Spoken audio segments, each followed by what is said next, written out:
Hi, welcome to a new video, and this one's a little later than I'd anticipated getting it out, but it's my first look at F1 22, which is the first F1 title since EA have fully taken the reins at Codemasters. Now, I must confess, I did skip last year's title, F1 2021, on the grounds that it was, apart from a story mode, pretty much identical to F1 2020 and took away a lot of the classic cars, which was a bit frustrating.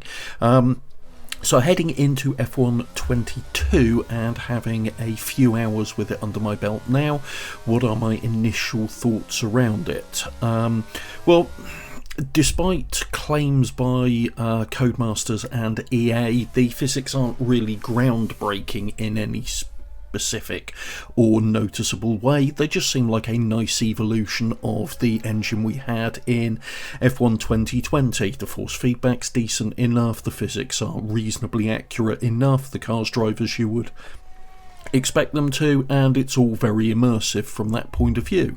It fits together quite well. Now, I haven't had a chance to see how well it runs in VR yet, unfortunately, and I will be looking at that separately and certainly in time for the full review. But overall, on PC, it runs extremely well, I will have to say that. I can run everything at very high, pretty much, on my 1660 Ti, and still hit 60 frames per second at 1080p, which is pretty good going, in all honesty, and that includes in the rain. So in terms of performance wise, I'm actually very impressed with it on PC. Overall, yeah, it's fun and immersive. We do have a bit of kind of a bit more in-your-face EA-ism in it with the new F1 Life that has replaced the story mode, you know, in that you can build your own living environment and put supercars in there, etc, etc, and it's all very pointless from my perspective. It does have transactions around it, but the microtransactions are all buying cosmetic stuff, and being perfectly honest, they're not particularly in your face. It's there when you first load up, and just playing through the game, it seems to throw more than enough at you. I'm only a few hours in and I've already got pretty much half of all of the supercars you can collect already, and the rest of it, as I say, is cosmetic. It's clothes, it's things to go in a virtual living space. None of it materially affects the game at all. You're certainly not paying to open up cars and things like that that are intrinsic to being able to play through the game. So yeah, it's pointless, but it's, and personally I could do without it. I certainly wouldn't miss it, but it's not that invasive in the grand scheme of things. It could, given its EA, have been a lot worse in that regard.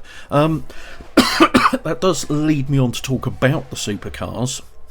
And yeah, the supercars, they are pretty much a nonsense novelty.